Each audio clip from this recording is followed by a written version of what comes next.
bird on a tree. I'm just sitting here. I got time. It's clear to see. So I don't have anything prepared. Just a little bit about me that most people probably know if they have one of these, they talk to me at some point. I started working on the offshore engines for Bill Gothrop back in whatever, 98 maybe, or whatever the guy is. And somehow I got to be the guy that seemed to be the only one that really wanted to work on these things. I never really flew my flag to say, hey, bring your offshore engine to me, but it seemed people decided to seek me out because there was somebody found was willing to look at these. Since then, I've had these engines apart, I think 8 times, completely apart. In the early days, the factory had a pretty restricted policy that they didn't, if anything was outside the engine, any of the accessories, they would support setting parts, tell us about how to work on them. But it was anything suspected inside the motor, they wanted to have the motor sent to them. And either they would deal with it or send it to either Diamond or Midwest at the time. And then after Austria took over the production of the engines, I had a problem with one, and it was just seized up or low compression. And I decided, well, I'm going to break it apart and take a look at what I'm not going to damage it. For goodness sake, it's already broken. And so I reached out to Austria and asked them if they would supply the parts, and they said, oh, sure. Now, we don't have a manual, but if you want to put it together, it's all right. Then I got back with Uli as well, just to let him know, special courtesy, that I was going to do that, to make sure that he didn't have any issues. And he said, well, frankly, we decided that there's no money to be made in building engines here in Austria, at Alexander Schleicher, so have at it. So ever since then, they've been happy to support me and others to take them apart. There's not a lot that goes real wrong. There's not a lot to go wrong. It's a very, very simple engine inside. Basically the seals. But then if anything is damaged, then if it's damaged besides just seals, it pretty much has to go back to Austria. There's no machining what we can do. There's a few parts, of the components that we can actually just swap out, but the major component in this engine with is what they call the balance group, the crankshaft with what they call the piston, or what we talked about the rotor, and the flywheel, and the little counterbalance in front is all balanced together in a balancing machine there. And it's a pretty sophisticated thing, something I wouldn't have in my shop. And so if there's anything wrong with any one of those components, they won't replace it. They have to send the whole thing back. They'll fix it. They would send back if everything else is fine. But typically, we found if anything's wrong with any of that, it's bad enough. It's probably scored the trochoid, they call it, the main rotor housing, and which includes the front plate and the back plate. So if those are scored, it pretty much has to go back to Austria either. Austria, so you know, does not do any repairing of the major castings beyond maybe just a little bit of polish work. They don't have an overhaul department or a rebuilding department. They won't call anything overhaul, recondition, rebuilt, but they do repair. So they'll sell a new engine and they'll do repairs on engines. And they don't call anything a zero time.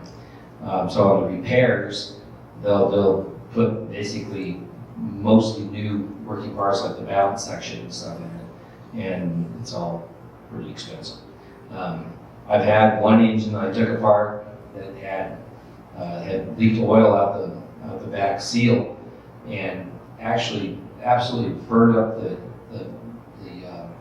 main rotor bearing. Made little ribbons out of the rotor needle bearings. And so I pulled it apart. It looked very hot, but it didn't have any scoring I could see on the trochoid or either of the plate. But it was bad enough that I probably sent it there, and they'll just repair it and send it back. They just opened it up and said, "Nah, you need a new engine," and they didn't even offer to repair it. This was one of the early ones, and so I said, "All right, well, I guess I probably shouldn't have said. I probably should have just asked for a rotor center bearing stuff." But since then, though, and this was probably 10 years ago, and now they seem to be a little bit more willing to do repairs and do almost partial rebuilds. The last one we did had a problem with the little in the piston, had a little weld come loose, and ended up scoring the trochoid, which could have been replaced. But I thought we could probably re-weld it in my shop and just do a little bit of machining to the tip seal grooves. And but we elected that maybe we'll just send it off. It was a little more time critical, so we decided to just buy a new engine. And I sent that engine back over there, and the jury's out whether they're gonna, how much it's gonna cost to repair it. So I haven't heard yet.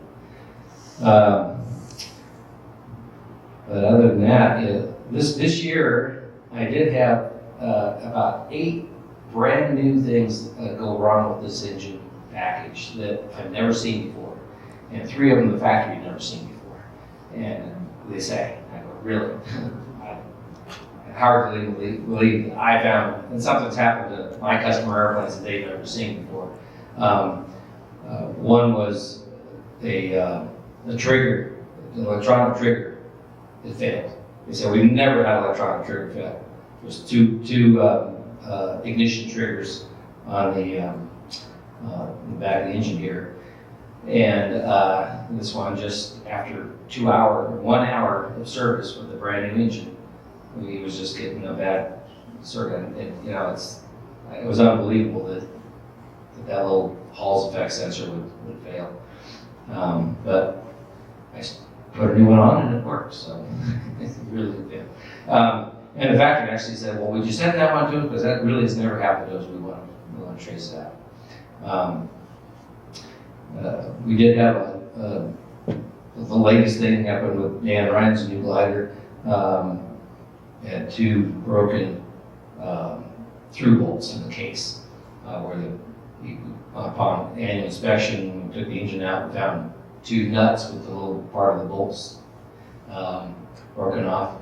And that was a little bit alarming, and it's a brand new engine.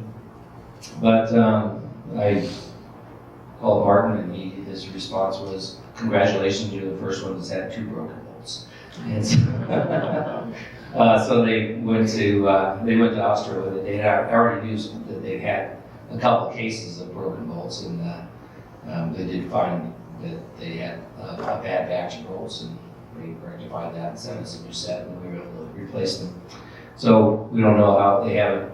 No alarm bells have gone off about a technical note yet about checking bolts or what to check. If you find nuts in the bottom of your glider, this is one reason. If you have the spark plug access holes, keep tape on them. They'll hold the nut in there and you can find it. That's where we found Dan's bolts. And had he been flying around without the tape, we probably wouldn't have. I may have, even on annual inspection, I may not have noticed that, oh yeah, 2 of those bolts were broken. It's like I say, they don't show their cars very, very quickly about how big a problem this is. But they did send us home, so and they didn't make us send the engine all the way back to Australia, which is good. Let's see, another problem we had, I had never seen an actual weld break and have of the issue that Tim Hennigan had with his engine, but it was, we thought, related to the technical note from the AD recall about 10 years ago, where they recalled several engines for that weld coming apart. But this serial number was very close to that range, but not within the range. And so we asked them to consider maybe that if it had been included, maybe this wouldn't happen to them. So we haven't heard back from them about that. Let's see what the other things I had go wrong. Oh, this is more on the Schleicher side, on the drive side I had a bearing, the lower drive gear wore and got real loose. This is also on Tim's airplane. And so it was just chugging along. We don't know if it would have caused a problem, but it wasn't right. It took a while to get it rectified. Also because they have, now there's 3 or 4 variants of that lower gear, and you got to know which one before you order it. We did. So a little bit of back and forth, and finally got it. Anyway, I think that's about it. Anybody have any specific questions about their hospital? Yeah. So I mean, that's kind of all over the place as far as, you're basically finding on multiple fronts. What's the most common, do you get any feedback about the most common problems, clusters of problems from Schleicher or Austro? Well, I don't get any feedback from Austro or Schleicher about anything that's happening outside of my maintenance shop world. I give them plenty, I think, of feedback. If I had to say what the number one issue with this motor is whether it's going to, whether the seals are going to start failing. And really has to do with the care when you're not flying the airplane. It seems like the guys that have the least amount of trouble with these fly them the most. Fly, run the motor. And there's a flight school at the Boston Cooper that had an engine with 600 hours on the engine before they took it out for any maintenance, any serious maintenance besides. I don't think they even cleaned it. It was filthy when I was looking at it. But they finally did take it out because it finally lost compression, and they think it just wore. I could put my finger. I saw it at Austria, at Schleicher. You put your finger in through the exhaust and manipulate the tip seals, and everything was nice and loose, but you could feel that they had an edge on them and that they had actually worn. And they really thought, Martin really thought they could just take it apart, replace those 3 edge seals, and keep going. Except in Europe, with the EASA, that's just, you have to send it back, and you have to have, it's like an act of Congress. It was in my shop, he said, put some seals in it and go. So that's the longest, I don't know if anybody has more than 200 hours. Anybody else? I have 190. 190, so I think Eric's got the highest time operated motor that I know about. I've seen another couple that are over 100, pushing 150. And all these guys have very, very limited troubles with it. The early years, I remember having, the biggest thing was water pumps, the water pump seals. And I replaced 3 or 4 a year for probably 5 years. And in the last 5 years, I've done 1. They changed about 10 years ago, they changed the seal configuration. And, but I've also had a brand new engine that had a bad seal. So That's one of these, just never really know when it's going to happen. It probably just will someday. Unfortunately, the water pump is so varied and stuff. You got to take so much of the system apart just to get to it. It's a little bit labor intensive. You see, I've had probably 5 engines apart because of loss of compression.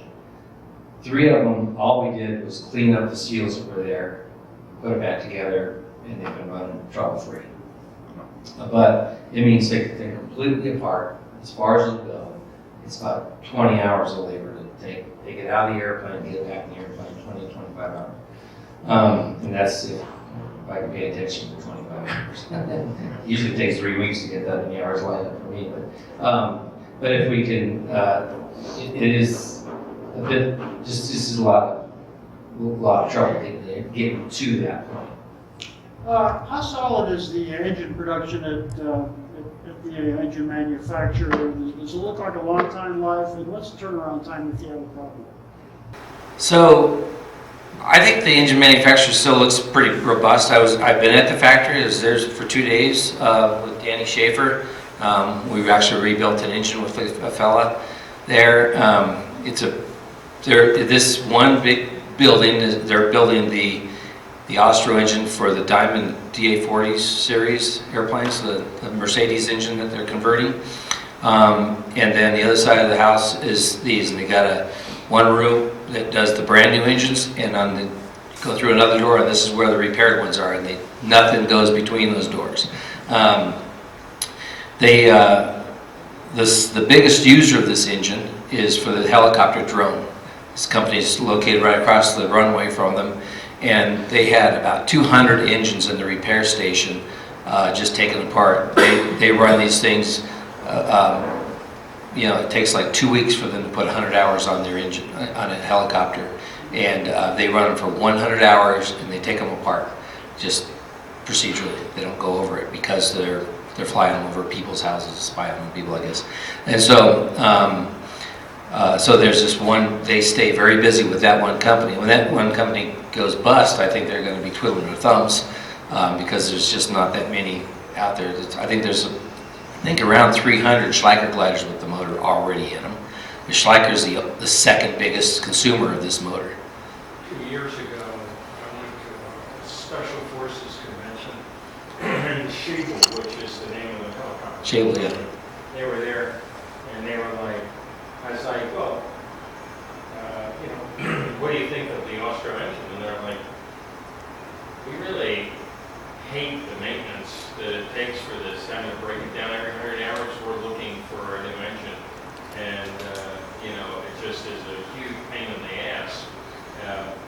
We want things to be more reliable than this thing. And we have to break it down every 100 hours to make sure that the drone that's carrying the bombs to blow up some ISIS guy actually doesn't blow up in. So anyway, they were like, they weren't happy, and they were saying they were looking, but the fact that you say they're still willing shows that from a power to weight ratio, they probably never found anything that was comparable to the operational characteristics. So they probably just changed their maintenance stuff. But at the time, they were looking. But that was 2 years ago, so they probably were down something. Well, it was 2 years ago or 3 years ago that I was there. I think time goes by so fast I can't remember now. But so best I know, they seem to be pretty willing to do it. Uli told me 2 years ago that they came very close to buying the engine themselves and building it because to secure it, they'll be kind of up a creek if these guys go. And they've had 2 situations where with the changeovers in this engine from Austro to from Midwest to Diamond and then the next one, that they got very nervous about whether they'd have a supplier for that engine. And if Schleicher had to retool for another engine, it'd be a problem. So it's not a really great place to be. I would emphasize what Rex was saying about using it. My engine, I've had it 23 years, 190 hours. I've never had to do anything to the engine. But I run it every 30 days. at least every 3 days we're just on the ground. In the winter, I don't fly it, pull it out of the trailer and secure it, run the engine for a couple minutes, and put it back in. And my observations, people that run their engine at least once a month don't have problems compared to the people that maybe something bended in there down somewhere else. They don't get up to it. Maybe 3 months goes by. But that's what the biggest correlation I've seen in reliability is running. I concur. Do you recommend that way of doing it in the winter, running it every month for a few minutes, or do you recommend pickling it during the winter? Do you have any preference? No, I think running it has been the proof that it works. Pickling, I've seen a guy pickle his engine, a guy that's very knowledgeable, Andresen, what's his name now? He has 2 of these airplanes, and he did a lot of work with Schleicher in the early days with this, so he was very knowledgeable about the engine. He pickled it before shipping it over to Ely for the season, or to Moriarty first, I guess. It sat in port for about 30 days longer than he expected, and then when he got operating it, his first takeoff, he had no compression and couldn't get RPMs. We were able to take the engine apart, just fix the seals, clean up the seals, and get him on his way. And he said, so that was what a pretty competent guy pickled it and had the problem. And we just, in the way it failed, where the seals actually got stuck, was a little bit suspect. But we really don't know. The pickling, there's just that procedure, putting a little oil in it, in one side, flop it over 120 degrees, another, more oil, 120 degrees, more oil. It depends really on how much oil you put in it, how many times you operate it. That little dollop of oil sitting right at the top, does it really go do and coat the sides?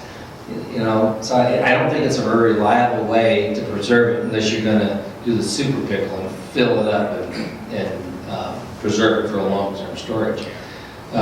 Biggest concern people have is put all that oil in it, and the oil's going to be sitting on the spark plugs. Is it even going to start?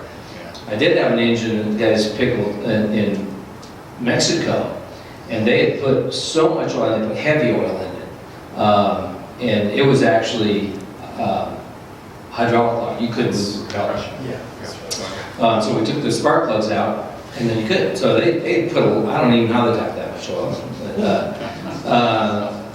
But the airplane sat for 10 or 12 years. And near as I can tell, it was pickled up, ran fine. But that was uber oil. You couldn't just start the engine. So I don't really know what the maximum amount of oil is. I put a lot of oil in these things before, and where I know it's not going to start, it do start, and oil, it looks like a radial engine firing off and oil out the back, and then what have I done? It clears up after a bit. So, I'm still, I don't know if there's any real good empirical data about how much oil is too much or how much oil is enough. I used to be under the impression that it would be far better. So one of the problems is, you possibly already know this, but you shut this engine down, especially when it's been hot. Not necessarily, if it overheated in the air, and it got real hot, the exit air temperatures, and you shut it down, then you might have had this situation. But mostly if you do a long taxi back once you're on the ground, and you turn the thing off, you're hearing this thing sizzle and tick, and it sounds pretty horrible if you're not used to it. But what's happened is burning all that oil away from the piston, right? And in that whole system. And so that oil vaporizes and just dry up. And then if you don't reintroduce oil, and you do have some moisture in the air sitting around there, you're probably going to get some, that's when you're going to start this corrosion process. Well, and I thought, well, probably the best thing to do then is to let it cool completely down and then just run it, but don't let it get hot enough to burn the oil. Just run it for 10 or 15 seconds. And that would be enough just to get oil pushed around pretty good. And I think in fact, when you shut it down in normal conditions and the engine's windmilling without burning, you're getting oil and air. It's not burning, it's doing some cooling and some preserving oil, right? By the time you get it all the way put down. And so every time you shut it down, it's actually injecting oil that's not going to get burned. But if you shut it down on the ground after it's hot, that doesn't happen. The propeller just stops and the thing's still probably burning. So I thought, if you just run it for 10 seconds, just start up and just run it for, a few hundred revolutions, then you'll be doing the same thing. And I recommended that instead of running it, because a lot of people would say, oh, if I start flying every 30 days, but I run it for like 10 minutes, get real hot. That's got to be good for it. I think you're actually, that's counterproductive. But I did this one time. A guy bought the glider, and he just never came back to fly it. And he was starting to ignore it. So I'm going to at least start the motor and sort of pseudo pickle it. I didn't want to put oil in it. I'm not sure when it was going to be back. So I ran it for, maybe 20 seconds, put it away for him. And about 3 months later, I said, I had a reason to be in Australia doing something, and I said, I'm going to check that thing. And I pulled it up, and I went, gook, rubber's stuck. And it's still in my head. It's been 3 years, I haven't seen anything. Still haven't been back to see the airplane. But I pulled the engine out, and it just freewheels. There's no compression there. But this was a perfectly running engine before. I thought I was doing the guy a favor by running it and pickling it like that. I've since talked to Martin about that. He goes, yeah, that sounds about right, but we really think it's more important to bring it up to, if you're going to run it, bring it up to temperature. Wait for it to get to 40. The exit air temperature, or the water temperature, get to 40. And that has now gotten warm enough to chase out the water, and we think that's a better idea. So that's what I'm saying now is don't just run for 10 seconds, just introducing possible moist air and oil, get it to where it's hot enough to where it burns all that out, and then shut it down. But do that every 30 days, 30 or maybe 60 days. But if it's going to go beyond that, and you're not going to fly it, the recommendation from the factory is to pickle it. And I would err on the side of putting too much oil in there, because in the worst case, you have to pull the spark plugs. There are adapters that you can get, you pull plugs, and there's special adapters for filling those areas with oil. And that will get the maximum amount of oil into the Through the spark plug hole? Right through the spark plug hole, yeah. You only need to pull one of the plugs. Where do you get those? Online, I found them online. I think Lycoming Continentals, that's overall guys use that once in a while, I think, don't they? Completely different kind of plugs. What's that? I think I've heard that used from the basic aircraft. Lycomings or Continentals, if you've got a fresh overall, you're going to store an engine, they pump oil through it that way. Is that what you're talking about? Well, I don't know exactly how they're doing it, but I have seen these special adapters for pickling engines, and they're cheap, but they screw right into the spark plug hole, and you can just pump oil. I think you're referring to Get to the spark plug hole. It's like a pre-oiler. Oh, pre-oil, yeah. So, and this is, there's no place that the oil has to get. I mean, you can't do that through the spark plug, because the place where the oil really has to get, and the bearing, is completely, should be, if the seals are tight, it should be protecting that. So. Any other questions or comments? Steve? Any tech notes or ADs on the horizon you're aware of? Not that I'm aware of. It took them a long time to finally come out with the aluminum cover for the carburetor cap to actually make it a tech note. We knew about that probably 5 years before it actually was a tech note. And they were actually producing them, and Austria was delivering their engines with that. It's a long process to get a tech note out. Just for the guys that had the injected engines, we had that tech note for the software update. That was really a time-consuming thing to get them to say, yeah, you can use it now. Right? Where that they fixed it in a week, but it took them a year to get it into the tech note to where they could actually allow it to be used. I thought, since they're experimental, I said, well, send it to us anyway. Yeah, well, and Schleicher would have, but Austria would. It took Schleicher quite a while to convince Austria there was a problem with their software, and that was a little bit painful for guys that were flying at high altitude airports. I think that's behind us now. If you have the older muffler shroud, would you recommend proactively changing it out if you have a low time engine? You talking about the carbon shroud? The airworthiness. Oh, so we're talking about the muffler itself. That inside that muffler is a pretty complicated structure, and the failures they're talking about are real.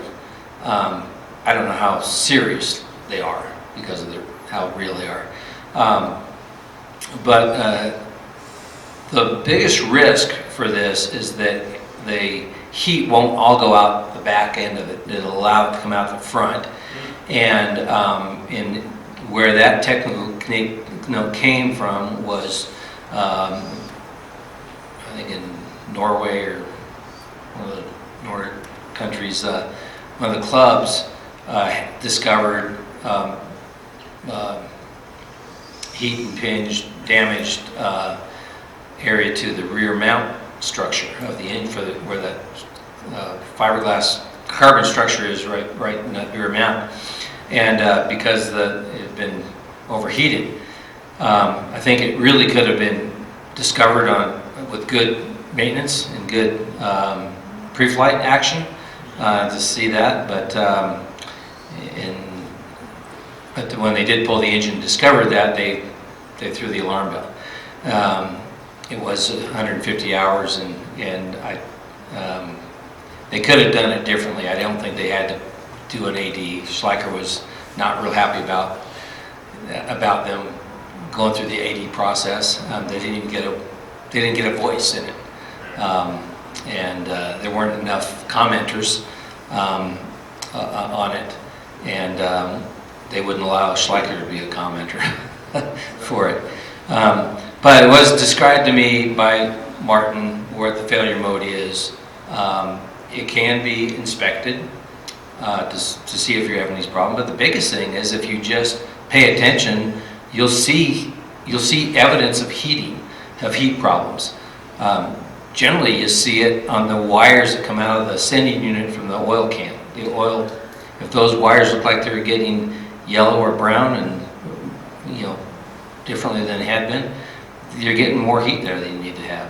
And so unfortunately they do have this AD for the 150 hours, and likely there'll be a lot of good parts being thrown away, but there'll be some that are bad.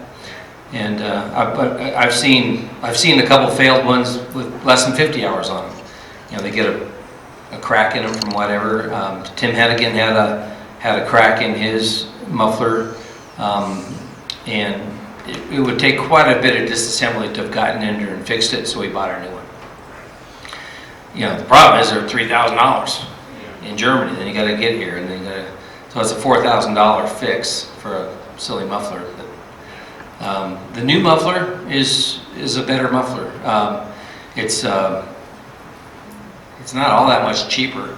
but it is something coming out of the kart industry. It's not something that Schleicher has to have somebody built for that special form factor. It has some expansion joints put into it instead of welded joints inside, so it should last longer. But the problem is it doesn't get as hot. It's too good, and so the oil doesn't burn out like the old muffler did. And so there's a lot of residual oil that sits in there, and it pools in and leaks out some of the little seams and makes a mess in the bottom of the airplane and goes down the bottom of the airplane. It's just a mess. It's not a fire hazard. If that oil didn't burn when it came through the muffler system, it's not going to burn when it's on the outside of the engine system. So I always tell people, if it's brown oil, just clean it up, but it's not a problem. If it's red or green oil, you clean it up. You need to investigate. Anything else? Any airframe issues you're aware of? Airframe issues on the 26, 31, nothing that's nothing more than any other airplane. I tell people that 100% of the maintenance on a motor glider is in the motor. There's in the drive belt system. We did have a rash of belt brakes. We had a lot of people change them proactively. I say that word. I used to say, if it's working, don't fix it. Just leave it be. If it breaks, it'll break. Never had one break in the air. They always break on startup. But when they break, and if you're in pair one, that's a problem, I suppose, especially if you're just on your vacation. So we had to have several people. We have not seen the new belt break. It feels like a more robust belt. I thought we were correlating belt brakes to having the engine rough running before the break, so it was hard starting, coughing and stuff. It would stress it. Martin really thinks it's more about a tension issue. If the belt's too loose, you're likely to break it because the way it'll jump over a cog and overstress it, and that's where they think that it's going to break. I was at your shop and you changed one proactively, and we looked at it, and there was a crack all the way across the entire width of the belt, down to the cords. Yeah. But you can't see the cracks when it's on the glider because it's under tension, and it looks fine. The first belt I changed, which went to the second belt that had all of the failure modes, when we set it up and were adjusting it on our start, you could hear it crack. Like the engine hesitated, it was like cracking a whip. It clearly had developed a slack on one side and then snapped. Very loud. Shock load. Yeah. I've heard that before too, and you have to pay a little bit of attention in annual maintenance and stuff. If on the top of right above the upper gear, there's a plate that runs from the front support to the rear support, and it's got another little plate welded on it, and it provides just enough space so that the belt can't jump over. But I've seen those things, especially when somebody had a belt break, the belt winds up there and pushes that up a little bit, and it wasn't caught. And now, when the motor's coming up, it'll come up with the tooth over a tooth, and that will overstress it. Or if it's just halfway on, and when it comes on up, it's under tension and it falls off that and goes wham and make noise. But so you got to pay attention to that. I think that's a problem. And then at the bottom, they solved that problem at the bottom of it with a big nylon. You might have seen that big nylon spacer, and that's critical. The dimension between the space between that nylon spacer is just a little bit more than you just have very small clearance area to keep the teeth engaged, so it doesn't, they can't stack. And that stacking Pull is. the shroud off to see that. Guys pulled the shroud off to see that. If we hear that, do we just say, is there some recommended action if that? If you hear that, then I would take the shroud off and check to make sure that there's not extra space there. Sounds like a lot of I don't know if things. there's anything you can do. I wouldn't just change my belt because I think it might be broken, but I guess I won't be surprised if the belt breaks. Okay. What about the fan belt?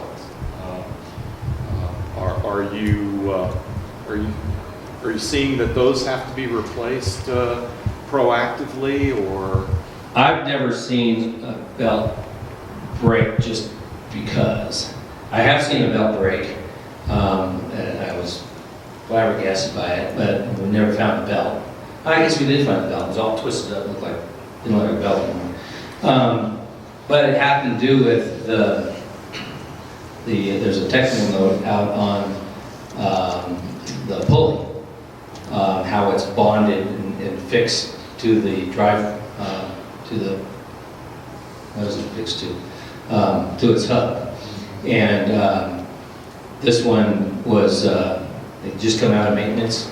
In my shop, we looked it all over. We decided not to fix it, not to change it because it had been over 5 years, but it was in good shape. My opinion is it's under very little load. If it breaks, the risk isn't high. You'll see it pretty quickly and over temp and shut it down and come home. And not something that's going to keep you from running into the trees. So it is so much work to take this thing apart to fix a belt that's probably not broken. It's not sitting out, exposed to things. I think the 5-year thing is just it's a rubber product, and EASA has to put some kind of limit on there.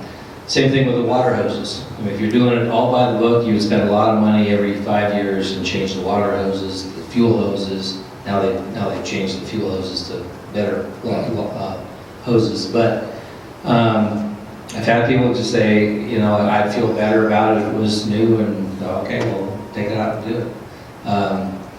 But that's the only time I've seen one break, but it had to do with the pulley came loose, actually pulley came off, and it broke the belt. I've seen 2 loose pulleys. You had a loose pulley, didn't you? That was Yeah. Was yours the broken belt? well, Did the belt break or just get loose? you changed the water pump, and then the hub came off, and that destroyed the belt. Right, that's when the hub came out, Which I should point out was probably my fault. I had an overheat. Well, it's not my fault. No, I said my fault. For changing the water pump. I had an overheat on takeoff. Kept going just long enough to get enough altitude to return, but it was hot, and that may have caused the water pump to fail. And that was because I was a little low on fluid and didn't catch it. My fault. So I've had people with barely, 1 or 2 year old hoses develop a little tiny pinhole, but I've also had people have hoses in for better than 15 years and they're still running strong, and never changed them for the 5-year change out. Hoses aren't a real big problem to change. They're a little expensive to buy, but and they're kind of hard to source. I just get them from Schleicher. But that bendy hose, it usually gets a pinhole right where it exercises the most in the 90-degree bend.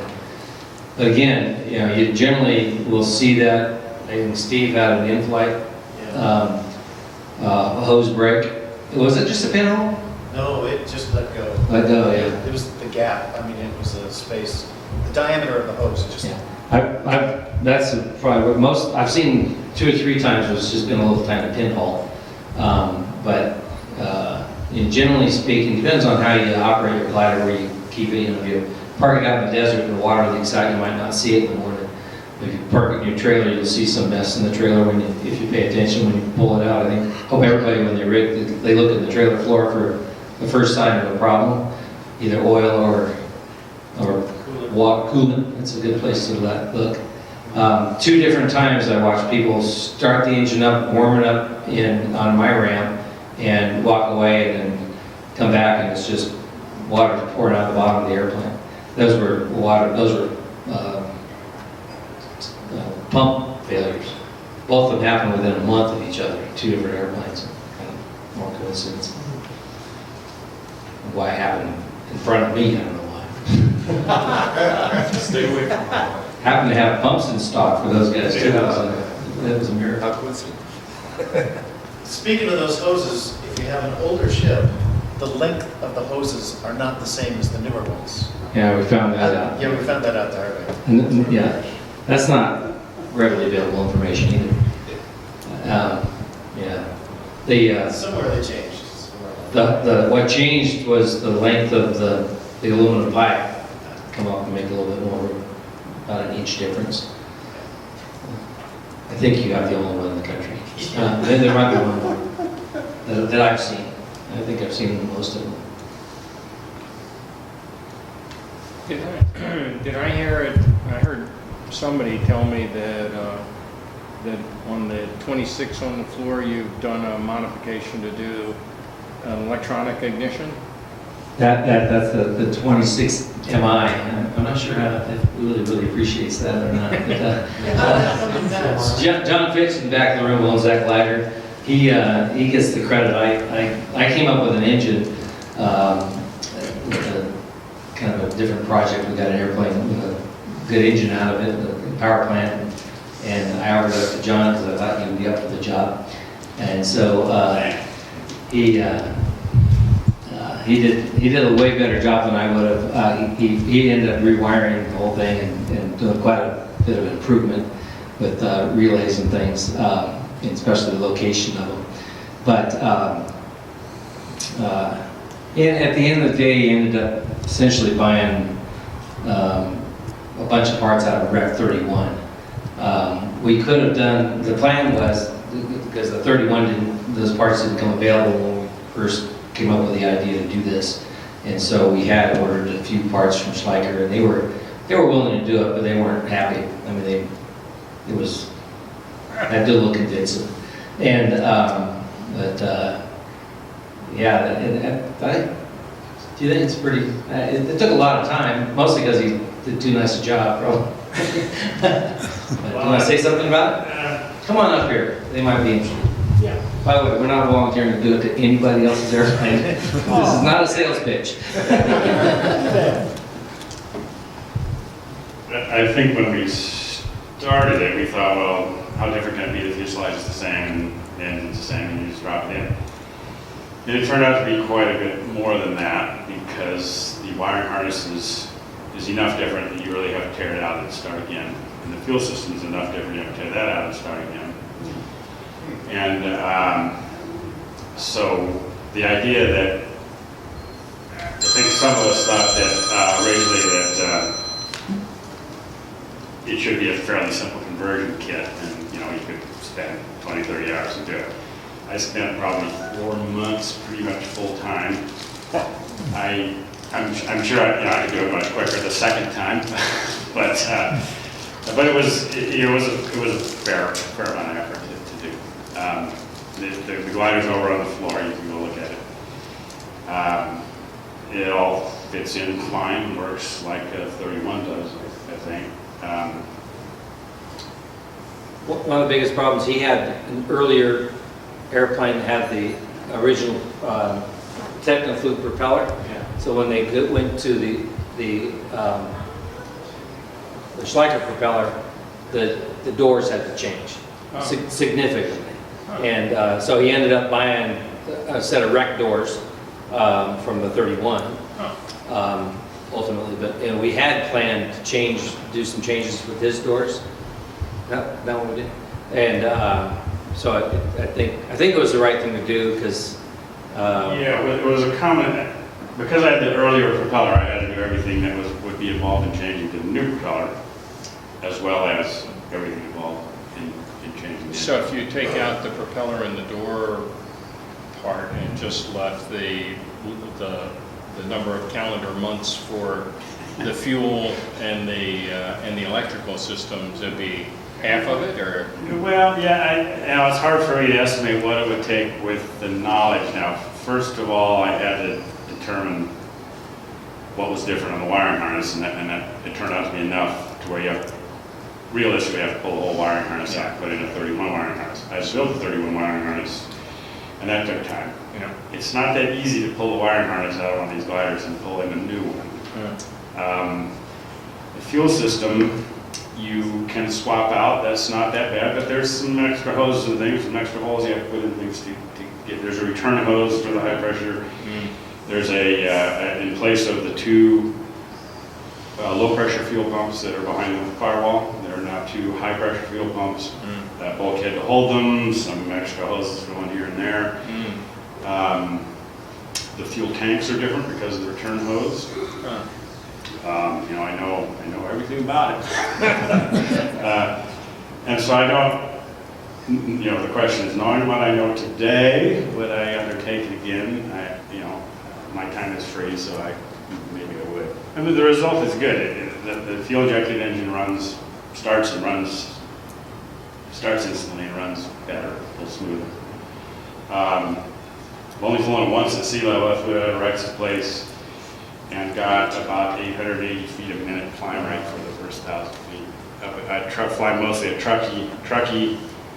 I wrote a little program to look at my IGC files to see what the climb rate was. And out of Truckee, it's 9,000 feet density altitude, let's say typically. And I get, with the old engine, old propeller, I got averages something like 430 feet per minute for the first 1,000 feet. With the new engine, it's about 550, so it's it's a significant improvement. I can't, given the amount of work it is, I couldn't recommend it unless you liked the Torturing yourself. What was your primary motivation for taking on the project? That's a good question. Cheaper to do it this way, if you don't count as hours, than it was to do a brand new airplane with the 31. And he didn't really care about having 21 meter tips. So. Yeah, I didn't care about 21 meter tips, and I don't need the extra pieces for the wing. I'm just happy with the monkeys wings. So for me, now that it's done, I'm happy. But it wasn't as simple a project as. So there's a lot of times, Schleicher's gotten this question, it threw me a lot, was why don't they do a retrofit kit? So we can take these, it is a better engine system, more reliable on these things, and the carburetor's kind of a finicky thing. And their answer was always, it's way too much work, and we'd really rather, we went to business selling new gliders. And that's a pretty honest answer. But I thought it was like, well, yeah, but you could also sell a retrofit kit and make some money, and there'd be a lot of people. 10 years ago, we brought this up. A few people in Minden approached me and said, we can get a group of people to fund this. We really want an injected engine and system. We just didn't think there was that much interest. But having gone through this process, now I know what they're talking about. For them to spend the resources to do a retro, they're not going to do it at the factory, and we weren't really relying heavily on their support, because John's clever enough to do it himself, and he basically reverse engineered the wiring harness and built it all new. They would have probably supplied a brand new one for us if we wanted to do a plug and play, but it's not plug and play, because to weed it through, you can't do it with the connectors on either end, and so you're still going to do a lot of wiring, termination at the ends and stuff. You have to terminate. There's a lot of guys that just wouldn't be able to, mechanic shops, that would really be out of their wheelhouse to do. Certainly do it efficiently and cost effectively. So I think Schleicher was right about this. This is enough of a change. They say the same thing about the 29 ES conversion. How hard it is to stick an electric engine on it. Well, it's not just the electric starter motor on the back. That'd be easy. It's all the rest of the logic and the cabling and the what that goes along with it, that they say it's far better sell your 29E to somebody that tolerate the E and you buy it. And then on the 26, it's a new ILEC. You got to put in the ECU for the engine. You have to mount that. You have to run wires up through to get to it. And on the straight conversion kit, you'd also have to change everything out of the motor. We had the motor with, it had the fuel injection on it. The whole wiring harness on the motor is different too. There's different sensors, they're in different places. And I didn't have to do that because I did have to re-terminate the motor because it came out at 25, but it was a project. Yeah, it's probably cheap. If you were to pay somebody to do this retrofit, it'd be cheaper just to sell your 26 and go buy 31. I thought about this and I thought, well, knowing what I know and if I could get the parts, it might be 40 hours if you got on it and did it all. But you'd have to have all the fuel system parts for a 31. You'd have to have the wiring harness, you have to have the ECU, you have to have the new ILEC. And the wiring really does have to completely come out. Did you say 40 hours though? 40 hours, 40 to 60 hours, I'd say. Right. 60 days. So that's an estimate, so double it. Yeah. And then triple that. And you were just I spent, in the time I spent, I had to source all the connectors. Right. And you can get them all, they're common connectors. I had to source all the wire, I had to source all and so just doing the work, once you know what to do, it can be done. Is it economical to do it? If I had made this deal with anybody, most other people, customers that don't really want to do this kind of work, and I really underestimated the job. And John, he's doesn't mind doing this kind of work himself anyway. I thought it was a huge gift for me that he could do this. He did it in a really bang-up way. He wanted to do it right. If you look at his wiring, it's impeccable.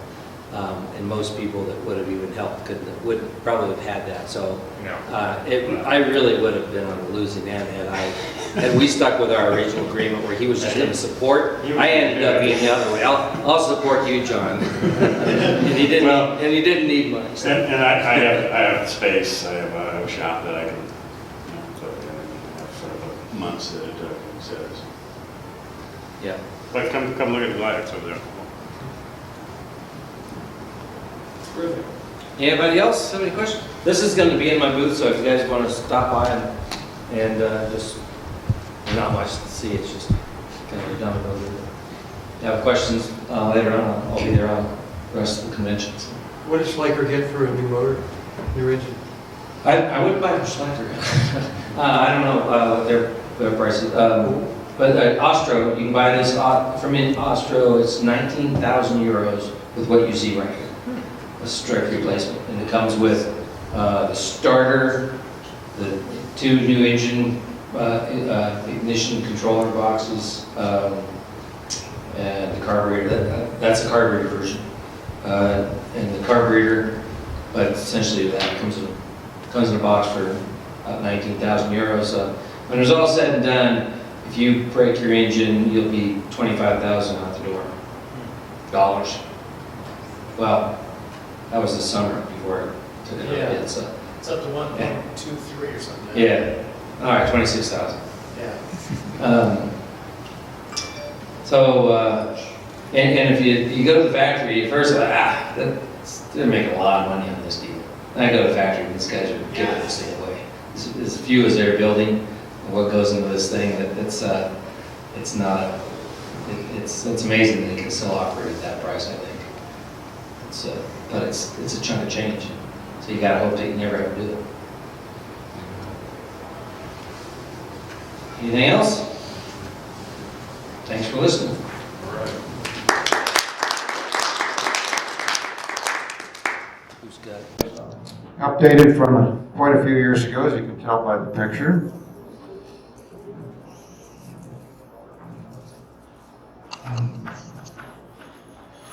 Okay. these are our heroes. You have Martin Hyde on the left, Luke Borman's the airfoil designer, and then Gerhard Weibel, who's made a lot of Schleicher planes for us. Okay. All motorgliders have problems, and like Greg says, that'll be most of your problems is the motor, not the glider, and part of the motor glider. There's a big difference in the kind of problems that the Wankel engine has compared to the two strokes. And I monitor the 800 folks, solo engine people, and so I'm really aware of the kind of problems they have. And there's a big difference because it's so much smoother running. Unlike the two strokes, things don't fall off of it or unscrew or crack or break. So you have the problems are more with just the engine itself rather than all the peripheral things. But those engine problems are quite few in my observation. I've had mine for 23 years, 190 hours on it. I've never done anything to the engine. Changed other things, the water pump a while ago, hoses, all those peripherals. Occasionally you might need something, but the engine I've never had to touch. So,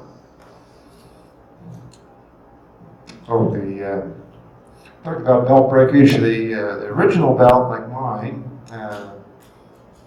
was bulletproof. It went about. Mine went about 20 years, and I finally decided, well, the new belt, which would be the third generation, is working so well, maybe that old 20-year belt should be changed. So I changed it. But the old belt really was still working fine, had no obvious flaws in it. Okay, this is kind of old stuff here.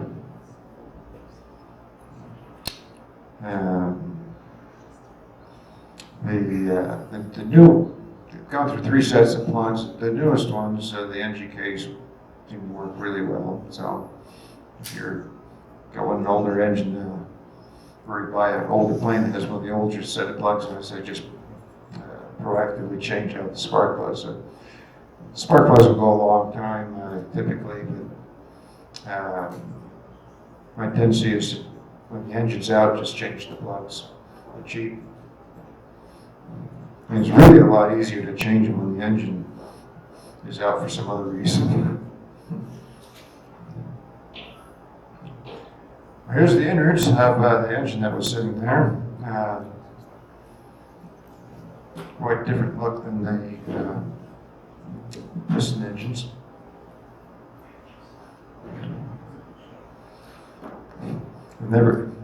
Haven't gotten to see one of the insides of the engine. Records never has one that's apart when I go there.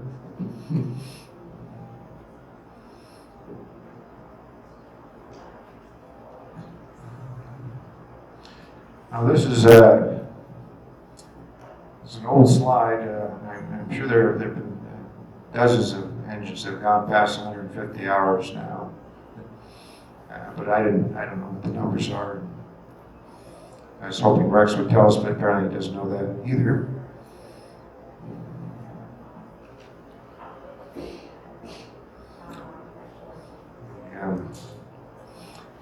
One thing that says the compression tests are generally worthless, and apparently if there's a problem, you can count just by turning it over. You don't need to test anything. The compression is gone. It's not like a piston engine where you can do leak down tests and see if the rings are going or something like that, or valve starting to fail. If it starts to go bad, it's pretty quick.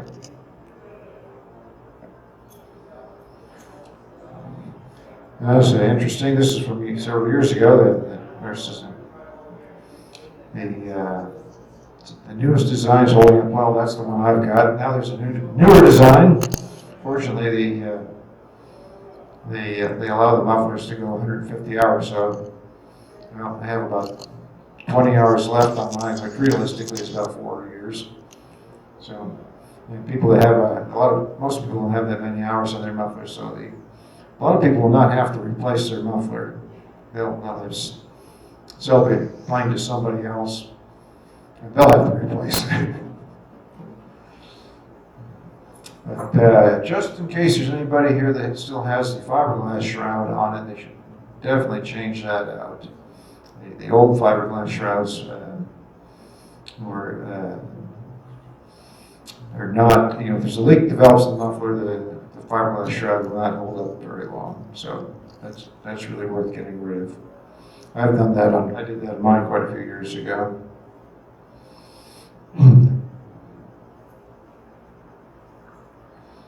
Okay. Well, it talks about the Bosch. I didn't catch that when I redid this. Use the NGK.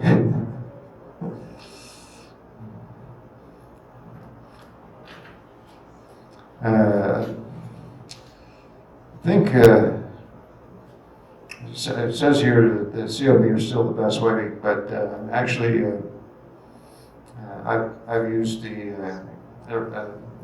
air-fuel ratio meter. Tom's used that even more than I have, and I think that's probably an easier way to do it, and they're quite a bit cheaper than getting the CO meter.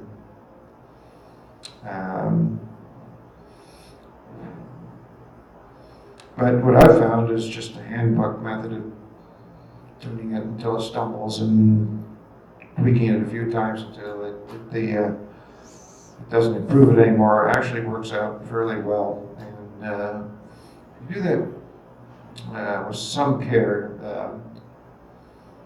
I found that I can get a 10,000 or 12,000 foot band out of it. So I can, if I do it at home, I can go from 400 feet to 12 or 13,000 feet with the engine still running fine. So even though it's carbureted, there's quite a wide range, altitude range over which it works. So, and often, even when I go to peril, I don't retune it. It still works fine. And I don't know if I get up to 18,000, but I can still get up to 12 or 13, which is generally enough.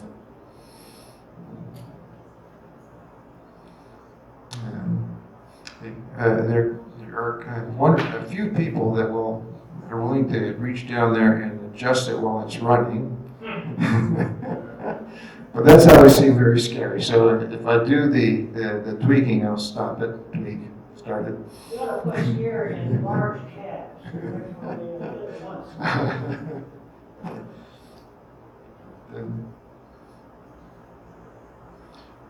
So the fuel injected ones are better overall. And the carbureted version works fine. You just have to every couple of years maybe fiddle with it. It's really not something that you're fiddling with all the time. And there's really no point to use anything except the 100 millimeter. It's a recommended one, and it works great. You don't use very much of it, so that's not your big expense. It's not even your minor expense.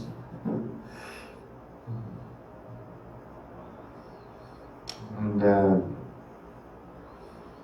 I don't know what the most recent antifreeze recommendation is, but I've just been using the ProCool, so clean.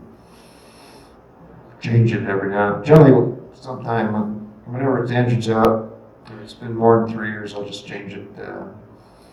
It doesn't seem to be a critical thing.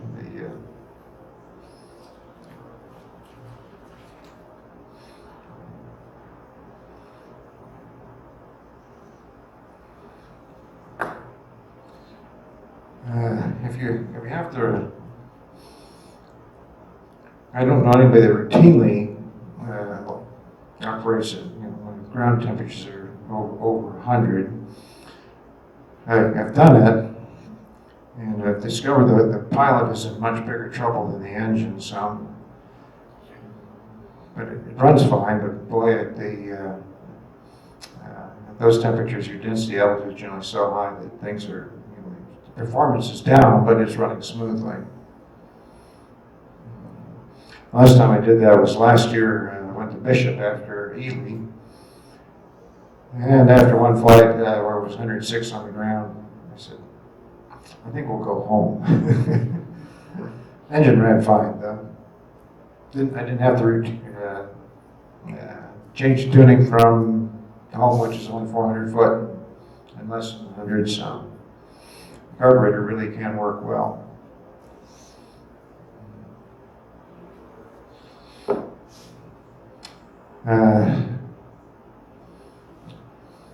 The owners as a group tend to not pay much attention to the tuning and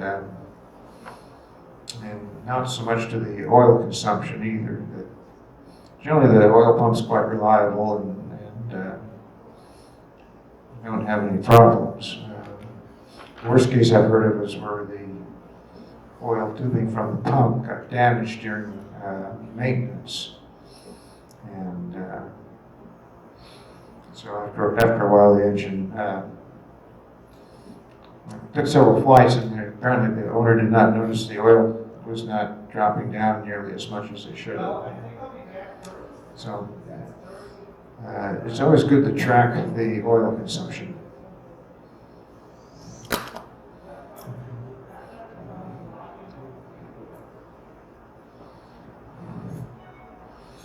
Let's see here. Occasionally, normally you track, I don't check the RPM drop to full throttle on the ground, but I will occasionally during the climb when I've got it to say 1,000 feet or so, I'll do an ignition check and see if it still runs well. It seems to be. Oh, I do a ground check, but generally at around 4,000.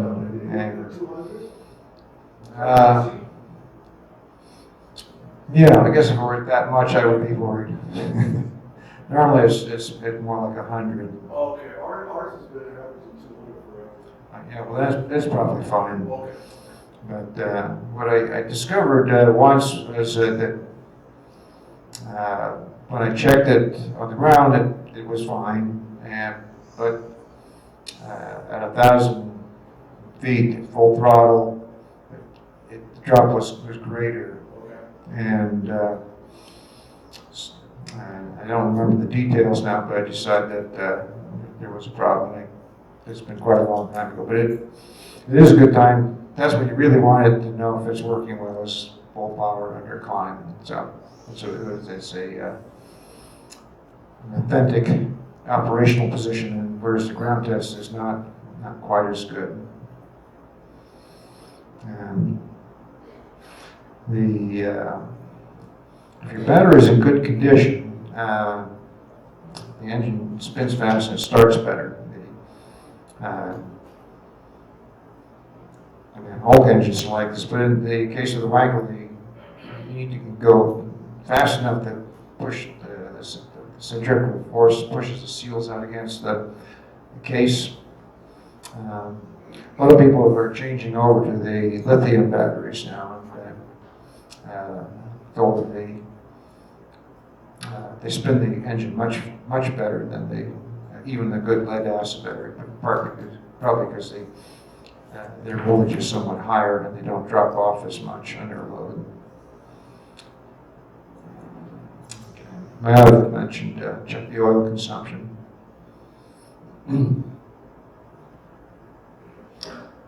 Are you using lithium ions on yours, or?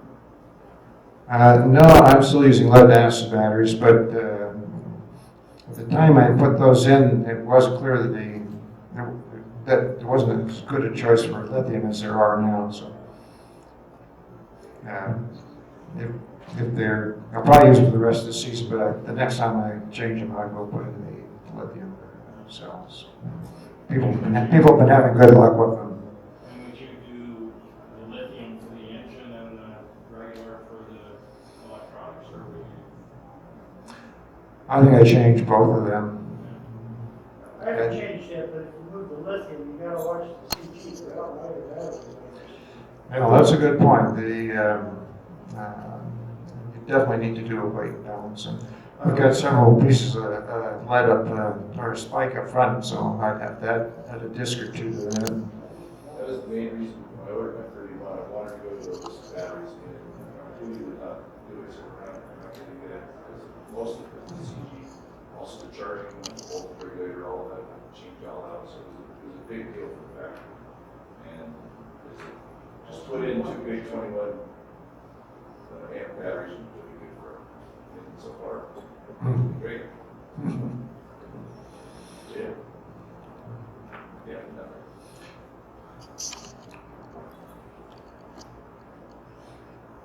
Okay, well, I talked about the CO tester versus the air fuel.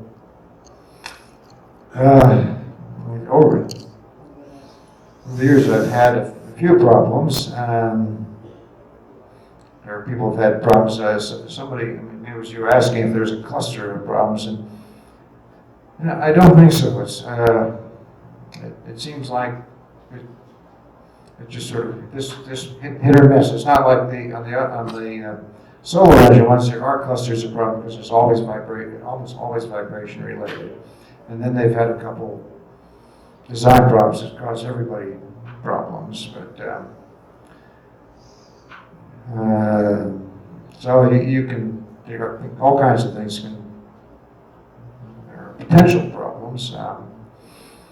I haven't had a guide pulley failure, but I did have a bearing begin to get noisy. And I noticed that when the belt is mast is back a little bit enough so you can spin the idlers by hand. After about 10 years, one of them started to make a noise. It didn't feel like there was any lubricant in it anymore. And so the next time it came out, I replaced the bearings. So it's really quite easy to change the bearings on the idlers. So I bought extra bearings so I can do it again, but so far they're fine. Did you have the engine in? I think it'd be really hard. You might not have to remove the engine. You might have to just lift it up enough that, you know, if you really need to do one, but it was certainly easy when it was out of the glider. I've known there are a couple people have had a problem with a connector. And we have these pins to insert in the connector. The pin had not been inserted all the way, so it wasn't locked. So sometimes when you screw it on, it'd make contact and it'd work on the ground, but then you go to more RPMs and vibrate and wouldn't work. It drove them nuts, but that's the first thing to check. If you think there's electrical problem, pull the connectors out, push on every one of the pins to make sure they're actually locked in place.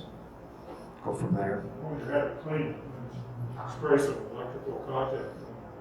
Yeah, that'd be good too. In the early days, there were a lot of fan replacements. We went through several variations of fan. But that was the first 5 years. So by 2000, they'd gotten that figured out really well. And then there were the original mufflers that had disintegration problems. And there was guide pulley flanges breaking, but again, a very early problem. A couple pilots, I don't know anybody in the U.S. that had that problem, but the generator coils, if you ever look at it, it's the generator is actually, the coils are just on the outside and fixed, and then the spinning part has the magnets on it. Some of the magnets came loose and ruined the coils. So. But that's been a long time, so, and I haven't heard anybody since then, so it was just some bad singular problem. And the usual things was spark plugs corroding. It was the older original style that seemed to be more of a problem. I guess I've had to replace the gas strut that helps the mast go up a couple times. After 5 or 10 years, it'll start to leak oil and put a new one on.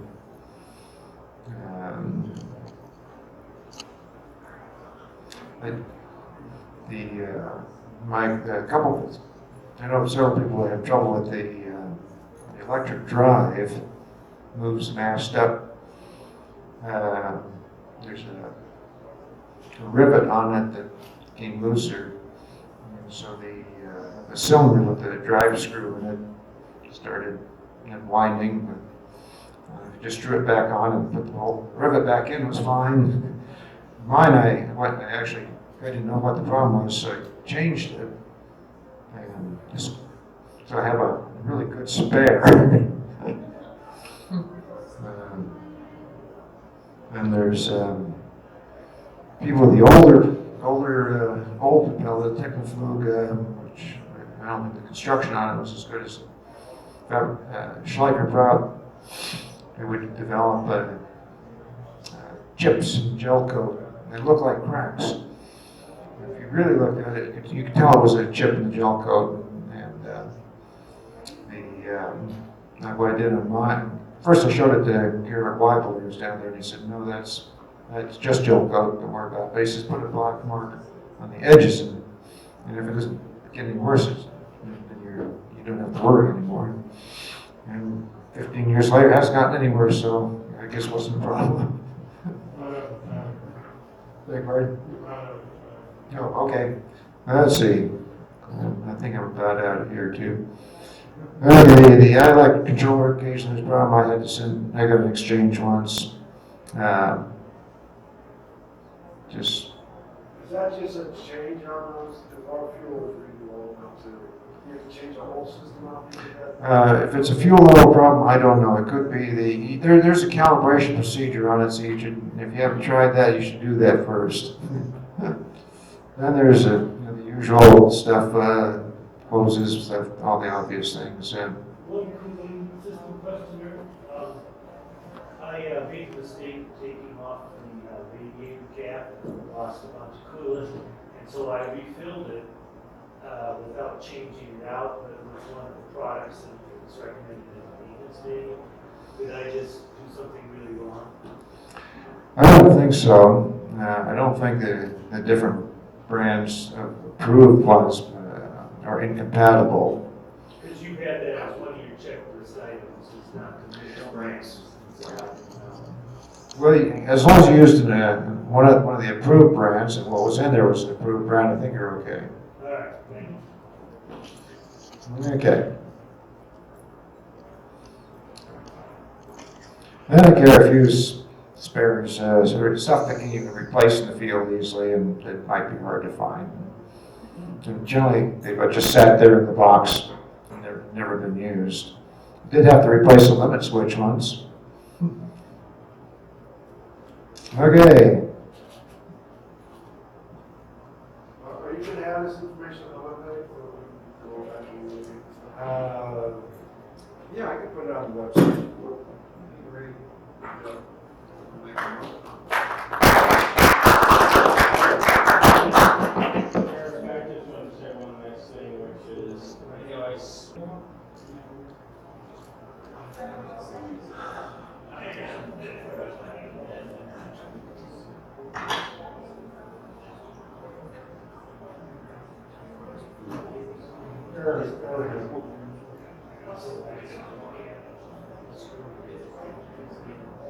Okay, I'm not an A&P, so what I say is not authoritative. Leave it at that. Let's just get into the meat of the matter. This is how the winkle works. You can get this online, so I'll skip that. Now, I've had my own issues. The second year after I had it, I had some engine issues where it would quit on me. And at one point, it was, Eric and I went and tried to tune it up, just in the carburetor. And I did a test flight. It seemed all right. I got to 500 feet, and it was just like flipping the ignition switch. Just, yeah. And so made a dead stick landing, and I ended up down at Rex's shop. After going through the obvious stuff, you can troubleshoot on these engines. Like you want to have fuel pressure. One thing I didn't do, which I should have done, was change the plugs. Because that was the first thing we did down at Rex's shop, is change the plugs. But the advantage that Rex has, he has an engine stand. So you can pull the engine out, put it on this stand, and he's got an umbilical cord, so you can run the engine and get access to all the various parts. Ultimately, what we found is that changing the plugs helped it, but it still didn't cure it. It was still backfiring, and it was running really rough on one of the ignitions. And so he had an ignition coil from another glider. We put that on, and it ran beautifully. But it was borrowed coil, so it had to go back to the glider that we robbed it from. Put the original coil back on to the engine, and it ran fine. Yeah, go figure. All right, what I concluded on that, there was an electrical contact problem. Now, what can happen with our connectors is they can develop invisible corrosion between the two contacting parts. You say, how can that happen? It's supposed to be gas tight. Well, it does. In some climates, it happens more rapidly than others. The more humid it is, it's going to happen. If you're down in Houston, you got a lot of stuff in that air besides, water. And so sometimes just unplugging a connector and plugging it back on scrapes through the corrosion that has developed, and it starts working again. That's why I recommended, spraying the contact cleaner on there. Some people use WD-40. Yeah, it works. So electrical issues are one of our bugaboos, with engines. You can get a new set of ignition coils from Austria, but I think it's like €750 or something like that, and then it takes forever to get it. All right, now to the carburetor. This is the carb in the engine, and there's two screws here. I believe this is the low-speed screw, and this is the high-speed screw. And the manual has a procedure for adjusting the idle and the high-speed, the wide-open throttle adjustment. And they have some settings to start with, where you turn the screws all the way closed, and then you back them off. I think the idle is like a turn and a half, and the high-speed is like 3/4. It's in the manual in either case. And then you can go from there. Now, I was down at Rex's, and we, by the way, one thing you can do is you can rebuild the carb in terms of replacing the diaphragm. And so if you got an old carb, this is a quick way of rebuilding the carb. But if you do that, you want to have a cloth towel to catch any parts that you drop. Did you do that with engine still installed? Yeah, this is with the engine installed in the glider.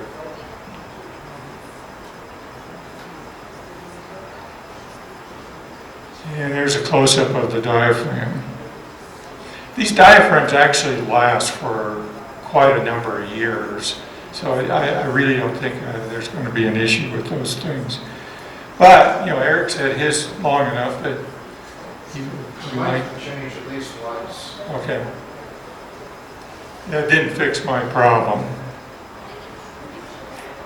Okay, this shows the carb. Now there, up in the middle, you see this little spring? Don't have a pointer. Not a spring, but there's a little lever there, and there's a spring under the lever. And one of the specs for these carburetors is what's called the pop-off pressure. And that's the pressure it takes to cause that lever, which pushes on a needle valve, to pop off and let fuel flow. And if that pop-off pressure isn't within the specified range, the carb is not going to run right. You're not going to develop full power. And that, either that little lever can bend or the spring can weaken over time. And there's a way of testing that. This is a diagram of, I won't get into that, we don't have time for that. This shows, the different regimes we're operating. We got the idle, and the idle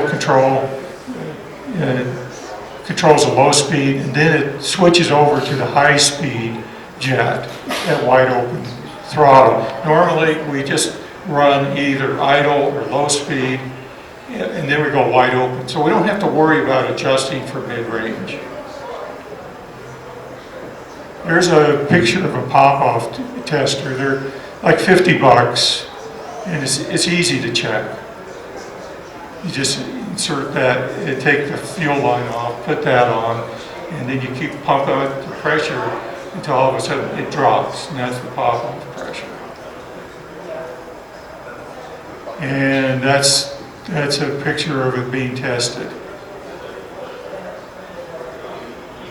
Okay. Can you do it with the carburetor installed? Yeah, I have. And I bought a set of pop-off springs just in case I needed to change them. Never did. It was in spec. That wasn't the issue. And you can adjust the pop-off pressure by changing this lever, just bending those prongs a little bit. And that's for the high-speed part of it? Well, the pop-off, that covers the whole range of the carburetor operation. It doesn't know if you're running low or high speed, but it maintains a proper fuel pressure inside the carburetor. Okay. And then you can do a fuel pressure test, because you got to have fuel to run. And you can do a battery test. This is with my old DG batteries, but I got a cheap battery tester from Harbor Freight, and I've got a clamp-on DC ammeter, so you can. It's harder on the 26 to check the question back there. About 5 minutes, Tom. Okay. But batteries are an issue. You need to have good batteries. It's already been talked about. Okay, that's going down to Rex's. But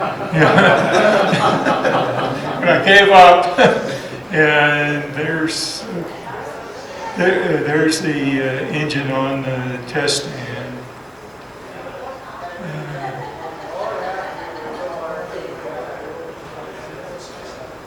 That's with his CO meter hooked up.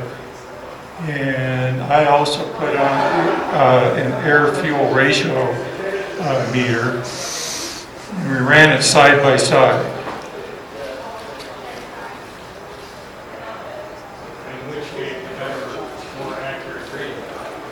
The air-fuel ratio meter was rock solid. It was just dead on. It wasn't bouncing around. That CO, it would bounce all over the place. Let me comment on the CO. I had mine when I was at Rex 2 years ago. We reset it up on the stand using the steel. When I got to Ely, it was not running good at altitude. Quick check on the ground, the high-speed jet was open a full turn more than the factory recommendation. Back it up. solve the problem. So I don't believe the CLP. Quick story. I watched a German at Ely whose wife's 26E. They have his and hers gliders.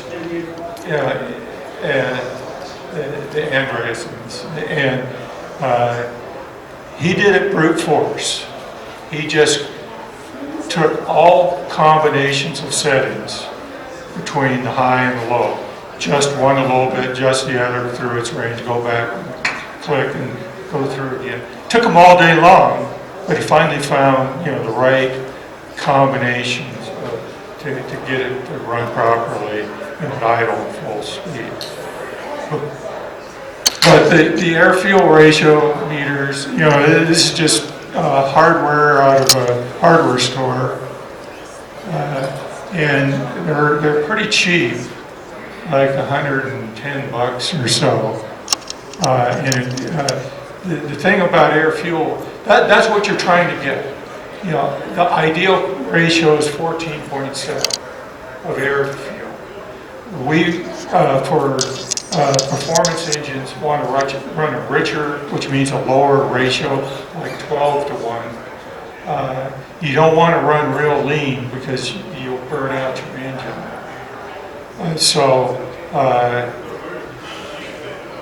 I regard the air fuel as that's a more direct measurement of what we're trying to adjust.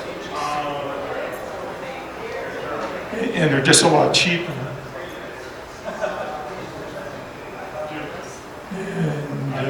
What's your recommendation for setting this engine for the fuel? Well, what I found is at idle, I was getting like about 12 and a half, and I go to wide open throttle, it dropped down to like 11. So it's pretty rich. But it does give you a way of seeing what the combustion is doing. And because we're turning the fuel molecule CH4 into water and CO2. And what happens on incomplete combustion, instead of getting CO2, you get CO, you get carbon monoxide. So what he's doing is with a CO meter, he's adjusting the richness until the carbon monoxide level doesn't get down to zero, it's still there. So that means it's running a little on the rich side. And then that's his ideal operating point. So with that, if there's any questions, I'll take any questions. We're right at noon. Are you going to put that on the website? Yeah, we can put this on the website. But just generally, if we go through Eric's procedure as far as, knocking it down when it stumbles.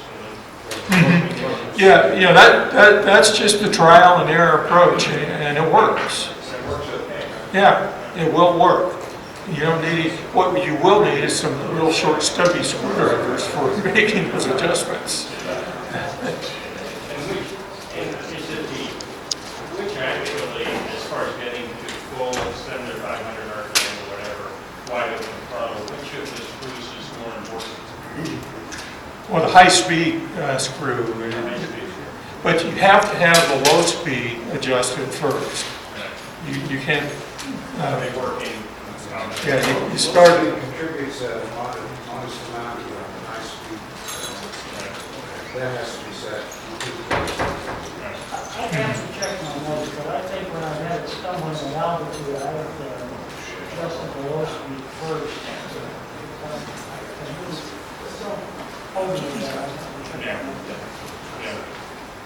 But the Germans, he ended up adjusting the high speed jet. I think it was running a little too rich. So he leaned it out a little bit for the altitude. That's generally so just, but I don't try it on the ground, I just crank in the eighth of a turn to go flat. An eighth of a turn is quite a bit. Yeah. I'd recommend, no more than a 16. You think, well, what's an eighth of a turn? It's a lot. It's a huge amount. All right, thanks.